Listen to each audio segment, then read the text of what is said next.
A surgeon scrubs, Almighty God, family prays, and a red cooler flies first class on a private jet bound for Rochester, Minnesota. It arrives carrying a living piece of a person who long ago signed a card or checked a box that made this flight possible.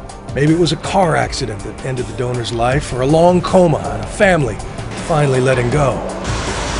But what that person could not have imagined when signing that card are all the other families waiting and hoping for a precious red cooler to arrive. Ooh, Bath and Body Works. There's Penny, who needs a lung to keep teaching her grandkids how to ride horses. And Joey, who needs a kidney and liver if he's ever going to make it to film school. And Charles, who's been on the heart list for almost 2 years. There's little Colter, in constant possession of both Star Wars paraphernalia. This is my action figure Han Solo. And his IV pump. I have it because it needs medicine so that my heart doesn't fail. And there is Jessica, the sweet as pie 30-year-old from Duluth. She loves her job, desperately wants to start a family, but knows both will have to wait while she waits for a heart and a liver and a return to the simplest of pleasures. I can't burn candles in here, and I like to burn candles. They smell nice and they look nice. Oh, taking baths. I can't take a bath here. I just want to take a big jacuzzi tub bath when I get out of here. Well, maybe I could smuggle in a candle in a wash tub and distract the nurses for like an hour. Just let you. That'd be fantastic. All right, I'll get to work on that. But Jess and the others will have to wait some more, because this red cooler is for Gordon Carls. I'm going down to surgery in about 5 minutes. A 60-year-old professor from the University of Nebraska. A couple hours before, he got the call over 100,000 Americans are waiting for tonight. There's a liver, said the voice on the phone, and soon Gordon and his wife Erla were hustling into the most important doctor's appointment of their lives. The transplant takes 6 hours, that vital organ that's been failing for over 15 years replaced with the liver of an older but healthier person.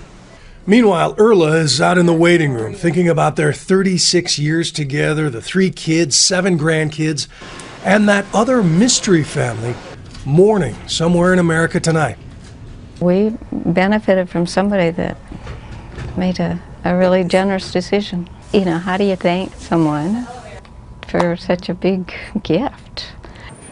Gordon's family is able to visit soon after surgery, and within a day, Gordon is even up, sitting in a chair. And I feel really lucky that it worked out. And if fate smiles, there's a chance he could meet the family of the donor one of these days. And for the head of Mayo's transplant unit, those are the moments that close this circle of loss and life. With transplant, we can't undo that tragic episode, but what we can do is we can infuse some good into an otherwise tragic episode. And where I see it most dramatically, and I've been doing this my whole career and still brings tears to my eyes, is when the donor family and the recipient families get together. Mayo doctors are so skilled that the second an organ becomes available, the patient's chances of survival jumps dramatically. While most Americans support the notion of organ donation, only about 40% actually take the steps to become a donor. The demand is so high, the supply is so low, that an average of 18 people a day die waiting. These are the numbers that inspired the executives at Facebook. You know, this is not a medical crisis. This is a social crisis. We have the technology, we have the ability to save and improve these patients' lives today if enough people will be part of the solution. Starting today, Organ Donor is a profile option in the Facebook timeline. It drives you to the proper registry and then helps motivate others to do the same with old-fashioned peer pressure. Over half of Americans are on Facebook now. And if even half of those folks sign on, it could radically reduce wait times. I had heard of transplants, but I'd never thought anything of, like, one of my kids would need one. I'd never paid any attention to it. Jeff and Patty Meinart became vividly aware of the organ donor list the moment doctors told them that their new little boy was born without the left side of his heart.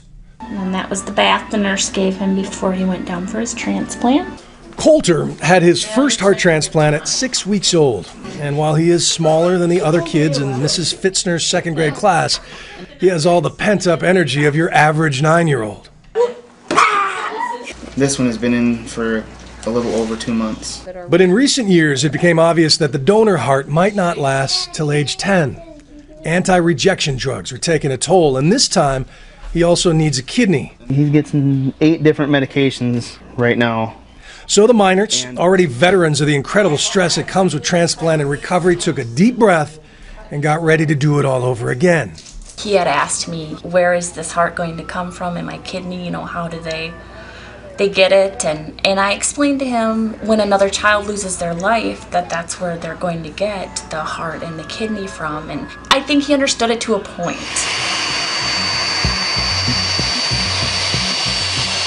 After 9 months on the top of the waiting list, Colter's red cooler is set to arrive.